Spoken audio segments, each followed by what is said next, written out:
तर एक मोठी महत्त्वाची बातमी म्हणजे बिहार निवडणुकीत लखपती दीदी योजना टर्निंग पॉइंट ठरली आहे। निवडणुकीच्या तोंडावरती सरकारने 75 लाख महिलांना अगदी प्रत्येकी 10,000 रुपये थेट त्यांच्या खात्यात जमा केले होते।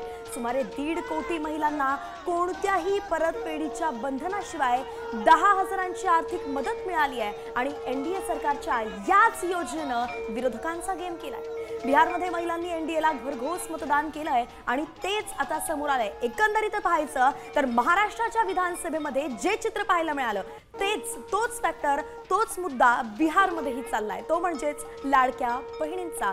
तिथे नाव होतं लखपती दीदी।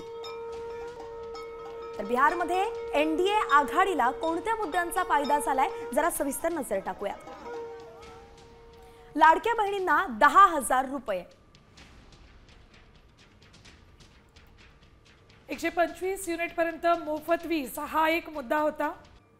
तर अतिमागासांना उद्योगासाठी 10 लाख रुपये दिले गेले। बेरोजगार तरुणांना 1,000 रुपये भत्ता एनडीएनं दडाची योजना होती। पाचवा मुद्दा म्हणजे 50 लाख पक्की घरं बांधण्याचं आश्वासन दिलं गेलं। एनडीएनं कुठल्या मुद्द्यांमुळे कुठल्या योजनांमुळे मुसंडी मारली त्याची ही कारणं